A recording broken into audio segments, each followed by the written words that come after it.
another episode of Tea Time with Key, where you guys get to hear all the tea on how these entrepreneurs have been so successful with their businesses. If you haven't already, make sure you subscribe to the channel. I cannot remember which corner it's going to be in, but I did put a little button there. If you're watching, it's like on the right side of the screen. So yeah, make sure you guys go ahead and press the subscribe button. Also click the notification bell so you can be notified every time you are ready to get some more tea on Tuesdays at 7 p.m. Make sure you guys have that notification bell on. Today's going to be another great episode, like I say in every intro. Today is really going to be another great episode because I'm interviewing someone who has actually built their business literally from the ground up with their hands, making their product. Miss Brittany with Noia Butters. Tell us a little about yourself, Brittany. Yes, so my name is Brittany Bygrave. I am a recently graduate of North Carolina A&T. I'm the founder of Noia Butters, and I'm also from Newark, New Jersey. Okay. So how did Noia Butters get started? So essentially, my sophomore year on campus, so natural products are the only things that help my skin, right? I used to have bad acne, hyperpigmentation, and coming to A&T, that wasn't really accessible to me. So I really honestly found myself buying jars of raw shea butter, mashing it with a spoon, and trying to make something work because I hate how it was so grainy and things like that. So I was doing it for myself for a while, and my roommate tried it one day. She was like, "You should sell this." I was like, "Man." So spring break of my sophomore year, I took it home with me back to Jersey, sold like 5 jars. They were like, "Yeah, you should really sell this." And when I came back, I made it a business, and here 2 years later. Wow. So what are your post-grad plans with Noia Butters? So that's the interesting thing. So it's easy, not easy, but it's comfortable having a home base with the community in Greensboro, meaning that I started literally on the campus, but going to Texas is something that's different. So I have to plan a way to expand and still keep my home base at A&T. So whether that be like campus reps or having campus reps at other universities to spread the products there as well. It's just a plan of growth. So I'm definitely going to have to sit down with you these next couple of days to figure out what's going to work. Even if it doesn't work, that's fine. But just being strategic with everything is what I'm planning to do. So what are some things that have helped with your growth with Noia Butters in terms of marketing, in terms of like friends or whatever? What has helped you like really take off with it? Yeah, so my first event of being an entrepreneur was like a month after me actually having a product that I felt that was good, and it was Aggie Market Friday. And so it was Aggie Market Friday is a vending event where they have student entrepreneurs, just vend some music, people out there, DJ, and just good vibes. And that's, I think, my breaking point as an entrepreneur. Like, people were coming to my table, I sold out. Like, yeah, that was a big event for me. And it really helped me as an entrepreneur, a young entrepreneur, seeing people buy what they did. So I think that's what it is. So when you first started Noia Butters, was it in the packaging that it's currently in now? Was it in that exact same thing? No, so I started selling it without any labels. It had a different top. It was like a tin top. Then I went to a white top, and then I officially put a label on. Everybody went crazy when I posted that. But yeah, I switched it up for a couple different products. But I think I'm gonna stay. Like, I always get others' opinions on it. Right out of the black top and just a transparent label. And how important do you feel like labeling and packaging, all that is to a business like yours? I think it's one of the most important things because it has to be cute. Right. Like, it has to be stylish. Like, every brand has their personality. And I think that's one of the things that took the most time is how I wanted to look, what I wanted to feel like.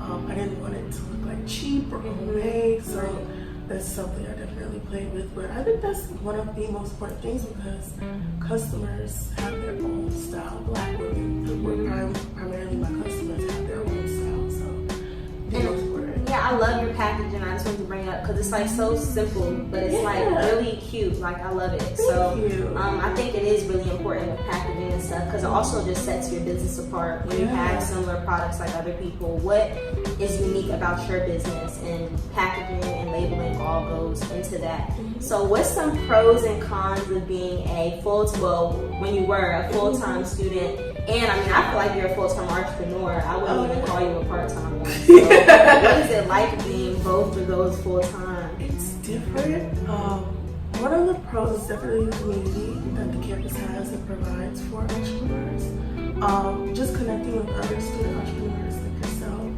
A con is definitely time management, because I tweeted the other day, I'm like, it's hard being an entrepreneur during finals week because these orders are not going to stop. Right. Just because you got finals. Yeah. And the finals aren't going to stop. So studying and just having that grit about you is definitely going to come through during those certain study exam periods and entrepreneur periods. Because I always say, somebody could order 50 jars right now, and I will have to plan how to fulfill every single order within a certain amount of time. So time is one of the most important things I value. Also, I think that's pretty much the most. And has there ever been a time where you feel like you wanted to give up, but what kept you going? I would say, again, like the community and my customers, because my customers could be somebody I don't know, but then they see me walking on campus or something, they're just like, girl, your shea butter helped me so much. I'm giving it to my mom. My mom stole it from me, or something like that. Just having that feedback, that energy that I get at events, and just like having older customers proud of me. It's like, I wish I did this when I was your age.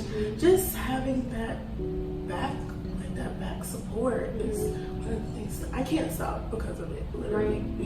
And so I know that your products are in a store now. Is there only one store? Yeah, it's Twins Beauty Supply store on Summit Avenue. And how did that come about for you to be able to get your products in stores? So I was working with a customer in that store. It's a Black owned beauty supply, and one day I just decided to ask, like, do you work with local entrepreneurs? Like, God told me to ask it, literally. And they were like, we have to make sure it's a great product for it to be in the store first and foremost. We have to handle some logistics, and then after that, it was a conversation that I brought the product in, they tried it, they loved it, and after that, they put it on the shelves for a week, and then I posted it. It had a lot of feedback, retweets, and it sold out that next day. Wow. So yeah. That must be amazing. Yeah, that was a great feeling. I think I cried because that was a great feeling. Yeah, so we just went on. And you just brought up God, like how you said He moved you to ask that. I always ask everybody, like, how did God play a part in your business? Like, how does He continuously play a part for you? I feel like God is my business partner. Literally, like, I will pray about it because some things you're not sure of, some decisions, some things won't come to you like this all the time. So wouldn't you pray about it? And receive it like a sign? That's something that I definitely value in a business. And how big do you see Noia Butters growing? Woo! Okay, so I used to want to have a storefront first, but now that everything's so e-commerce and online, I wanted to have my products in like retail stores, so like Whole Foods, Targets, one of my goals. Maybe Walmart, but they don't have a really big beauty section. But just having space in these big retail stores to have it more accessible and convenient for people, I think that's one of the goals that I have. So first I'll say, so I know that you were the president of the Entrepreneurship Club on campus. What is some advice that maybe you've given them or that you would give to other people aspiring to be an entrepreneur or ladies who are aspiring to bring a product that they had fun making for themselves, something that was catered to them, making it available to everyone? Right. I would say just do it. Because like I said back in my story, it was my sophomore year and I wasn't sure about selling it. I didn't have a label. I changed my packaging almost 3 times within all of my products. And I'm thankful that I didn't have to. I didn't wait on myself. Right. Somebody told me it was great, and I just did it. Right. I invented an event, no labels, no anything. It's just me and the table and my products, and I just did it. So I think that's one of the things people bank on the most. It doesn't look like how I want it, and you can transform it. You can make it your own. Everything takes time. My business doesn't look like it was 3 months ago, 4 months ago. Like, it really takes time, but don't wait on time. Right. Like, that's the majority of things that I say to people is just don't wait on time. Once you feel like you're ready, or even if you don't feel like you're ready, you feel like you have something great, you believe in it, just do it.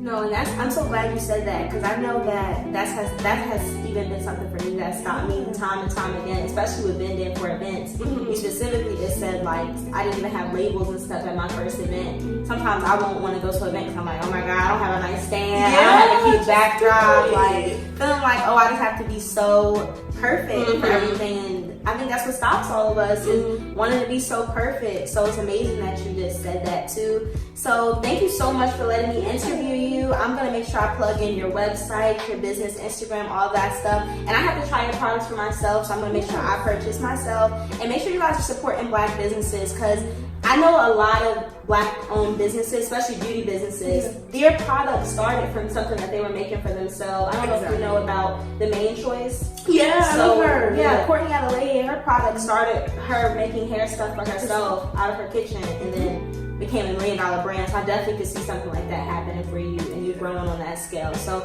again, I'm gonna make sure I tag all of Noia Butters and Brittany's information for you all. And thank you guys for tuning in to another episode of Tea Time with Key.